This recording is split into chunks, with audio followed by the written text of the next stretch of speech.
ഇത് വലിയ ചതിയായി പോയി അച്ഛാ. നീ എന്താ മോളെ ഈ പറയുന്നേ? സത്യം അച്ഛാ, എനിക്ക് ചിന്തിക്കാൻ പോലും പറ്റാത്ത കാര്യങ്ങളാണ് നടന്നത്. കഴിഞ്ഞതൊക്കെ ഒരു സ്വപ്നമായിരുന്നു എന്നാ എന്റെ സംശയം. മോളെ, ഒന്നാമത് ഞാൻ 100 കൂട്ടം പ്രശ്നത്തില അച്ഛ. അച്ഛൻ എന്നെ വിളിക്കാൻ വന്നപ്പോ നന്ദു എന്തെങ്കിലും പറഞ്ഞിട്ട് അച്ഛൻ വരുന്നതായിരിക്കും എന്നാണ് ഞാൻ കരുതിയത്. അവിടെ പത്രസമ്മേളനത്തിന്റെ നടുവിലേക്കാ പോകുന്നതെന്ന് അറിഞ്ഞിരുന്നെങ്കിൽ ഞാൻ വരില്ലായിരുന്നു. മത്സരിക്കാൻ പോകുന്നു, MLA ആവുന്നു എന്നൊക്കെ അവിടെ ആരൊക്കെയോ പറഞ്ഞപ്പോ എനിക്ക് തല കറങ്ങുന്ന പോലെ തോന്നി. കണ്ണിലാകെ ഇരുട്ടായിരുന്നു. എനിക്ക് അവിടെ നിന്നിറങ്ങി ഓടിയാ കൊള്ളായിരുന്നു.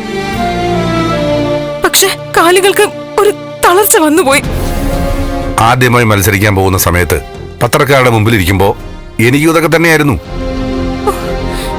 ഒരു സ്വപ്നമാണെന്ന് തോന്നും. മോള് നോയിക്കോ, ജനങ്ങളുടെ ഇടയിലേക്ക് ഇറങ്ങി കഴിയുമ്പോ ഈ ക്ഷീണവും ഇരുട്ടും ഒക്കെ മാറും. പിന്നെ ദിവസങ്ങളോളം വെയിൽ കൊണ്ടാലും നമ്മൾ ക്ഷീണമൊന്നും അറിയില്ല. അച്ഛാ, ഞാൻ പറയുന്നതും അച്ഛൻ ഉദ്ദേശിക്കുന്നതും 2 കാര്യങ്ങളാ. അച്ഛാ, എനിക്ക് പ്രധാനം എന്റെ ജീവിതമാ. മോളെ, അച്ഛൻ കാര്യങ്ങളൊക്കെ കുറെ അറിയുന്നുണ്ട്. എന്തായാലും നന്ദനുമായിട്ട് അച്ഛൻ രാത്രി സംസാരിക്കാം. അതിൽ മോള് വിഷമിക്കണ്ട. ഇന്ന് തന്നെ അച്ഛൻ എല്ലാം സോൾവ് ചെയ്യാം. അച്ഛാ, അച്ഛൻ ഇന്ന് തന്നെ പാർട്ടിക്കാരെ അറിയിക്കണം. എനിക്കിതിലൊന്നും താല്പര്യമില്ലെന്ന്. അയ്യോ മോളെ, നീ ഇങ്ങനെയൊന്നും പറയരുത്. സ്ഥാനാർത്ഥി ഔപചാരികമായി പ്രഖ്യാപിച്ച ശേഷം മാറ്റുക എന്ന് വെച്ചാൽ പാർട്ടി അപ്പോഴേ തോറ്റു. അത് സംസ്ഥാന തലത്തിൽ തന്നെ പ്രശ്നമാവും. അയ്യോ അച്ഛാ, എനിക്ക് പറ്റില്ല. ഞാനില്ല. ആദ്യം ഞാനേ എന്റെ പ്രശ്നങ്ങളൊന്ന് തീർക്കട്ടെ.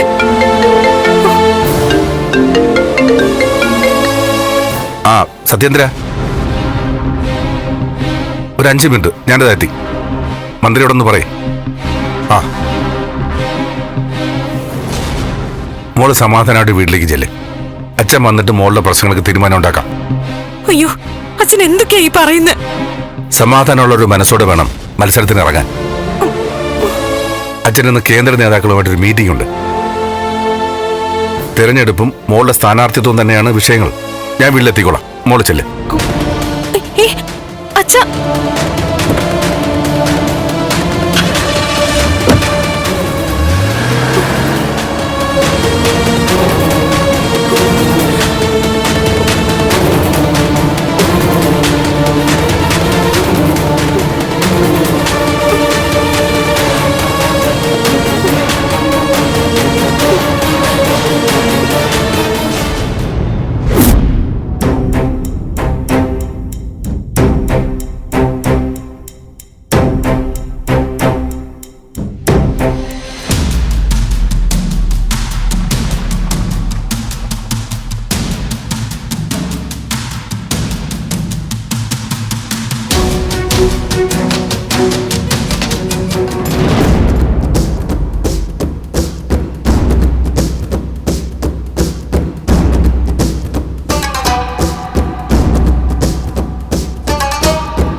ഫ്ലവേഴ്സ് ഒരുക്കുന്ന കാഴ്ച വസന്തം യൂട്യൂബിൽ പ്രേക്ഷകർക്ക് ലൈവായി കാണാം.